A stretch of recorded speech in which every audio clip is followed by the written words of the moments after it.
Ողջույն, ես Մկրտիչ Իսրայելյանն եմ։ Ուկրաինայի նախագահ Վոլոդիմիր Զելենսկիի այցը Երևան ռուսական քաղաքական եւ մեդիա շրջանակներում շարունակում է նյարդային եւ երբեմն նույնիսկ հիստերիկ արձագանքներ առաջացնել։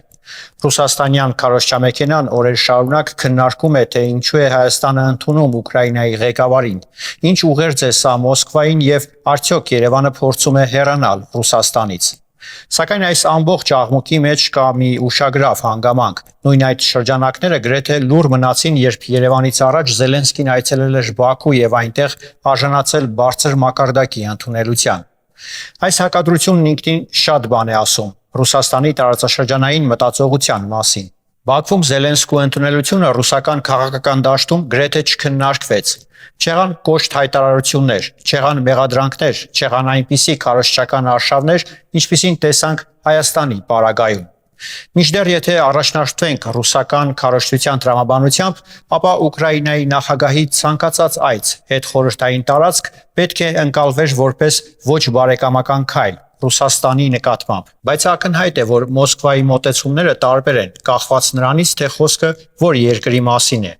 Ադրբեջանի դեպքում Ռուսաստանը նախընտրում է լռել, պատճառը պարզ է։ Ուկրաինական պատերազմից բառացիորեն 2 օր առաջ Ադրբեջանն այսպես ասած ամրացրեց Ռուսաստանի թիկունքը, ստորագրելով դաշնակցային գործակցության նոր համաձայնագիր։ Բացի այդ, Ադրբեջանը տարածաշրջանում ունի էներգետիկ եւ տնտեսական կարևոր դեր եւ Կրեմլը խուսափում է այնպիսի քայլերից, որոնք կարող են լարվածություն առաջացնել Ադրբեջանի իշխանությունների հետ։ Հայաստանի դեպքում պատկերն այլ է։ Տարիներ շարունակ Մոսկվայում ձևավորվել է ընկալում, թե Հայաստանը գտնվում է բացառապես ռուսական ազդեցության գոտում եւ պարտավոր է իր արտաքին քաղաքական քայլերը համաձայնեցնել Կրեմլի հետ։ Հենց այս մտածողությունից էլ ծնվում է այն նյարդային արձագանքները, երբ Երևանը փորձում է վարել ավելի ինքնուրույն քաղաքականություն կամ կապեր հաստատել Արևմուտքի եւ Ուկրաինայի հետ։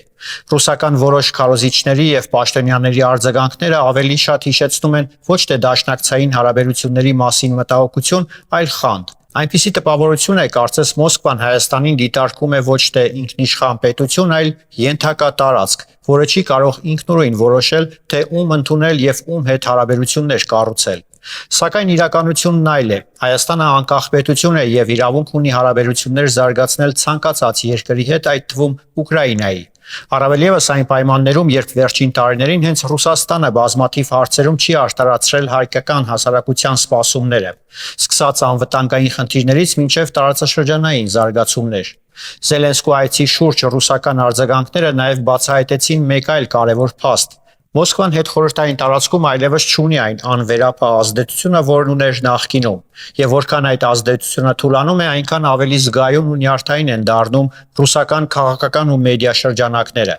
Այս պատմությունը ցույց տվեց նաև ռուսական քաղաքականության երկակի ստանդարտները։ Երբ նույն քայլը կատարում է Ադրբեջանը, լռություն է, երբ նույնն անում է Հայաստանը, սկսվում են մեղադրանքներ, ճնշումներ եւ տեղեկատվական արշավներ։ Սա արդեն ոչ թե դաշնակցային հարաբերությունների, այլ ընտրովի վերաբերմունքի դրսևորում է։ Ի վերջո ցանկացած պետություն առաջնորդվում է սեփական շահերով, եւ եթե Ռուսաստանը հարգում է Ադրբեջանի ինքնուրույնությունը, ապա նույն հարգանքը պետք է ցուցաբերի նաև Հայաստանի նկատմամբ։ Հակառակ դեպքում դաշնակցային հարաբերությունների մասին խոսակցությունները կորցնում են իրենց իրական արժեքը։